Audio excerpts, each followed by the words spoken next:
experience of how I navigated through the unconscious biases that I experienced in those years that I was undocumented, right? That 7 years, this 7-year nightmare. So being a minority within a minority, right?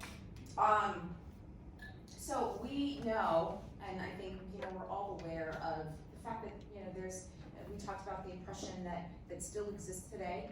We talked there's criminalization of Black people even today, particularly within law enforcement, right? So if you're undocumented, so undocumented persons, Black undocumented people, make up less than 10% of the undocumented population.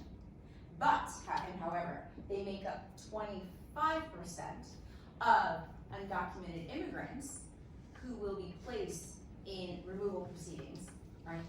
Because they have been, because they're seen as criminals, right? So there is a disparity there. One must consider that something is not right about those numbers, right? So being a minority within minority is that fear, right? If you're Black, undocumented, and stateless, is what's the likelihood of me being profiled and then ending up in detention or in removal proceedings, right? So that was something that I experienced, a bias, and maybe not necessarily an unconscious bias, but a bias, right? Profiling is a bias. The other piece of that also was the challenge, and I even talk about this today, even within undocumented immigrant groups and organizations. Sometimes, and I think we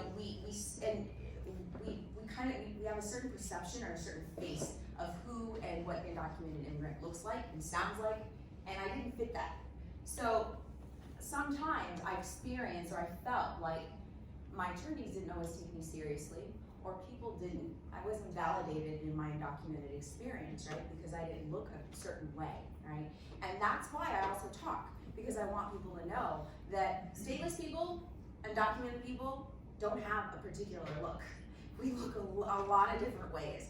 We don't have a particular job or status or what have you. It varies. One of the things that if I can leave you with, just another factoid, is that the number one way in which a person becomes undocumented is not crossing a border, to be honest with you, it's overstaying their visa, right? So they come to the US to travel, maybe with the intention of staying, I'm not sure, but for whatever reason their visa expires and they decide to stay, right? That's actually the number one way in which a person ends up being undocumented, not necessarily crossing the border. But not to minimize that, because that's a really important conversation that we need to have as well. Not seeming American, right? So I actually emphasize this piece too, because I remember talking to a friend saying, I fought so hard for my citizenship so I could have freedom. And he, being a lawyer, said, freedom from what? Had to think about that for a while. But then realized that it's freedom from not having to explain myself, right? I don't want to have to explain myself. I just want to be American. But I kid you not. I kid you not. Every day, anywhere I go, any race, doesn't matter, gender, whatever, ask me, where are you from? Where are you from? Sometimes before I even open my mouth, sometimes I open my mouth, sometimes because, people have accents. So it's fair to ask somebody where they're from if you hear their accent, right? But most times I don't even say anything, and they ask me where I'm from. And I always wonder, what is that? What is it about me? Like, is there a certain unconscious bias that we carry as to what an American looks like, right? And I don't fit that. Clearly I don't fit that. So this is something that I think is so interesting, because I fought so hard for number 3 to be American, and I just can't do it, right? It's something it'll be a lifelong struggle because of the way I'm perceived, right? Our biases that some of us carry.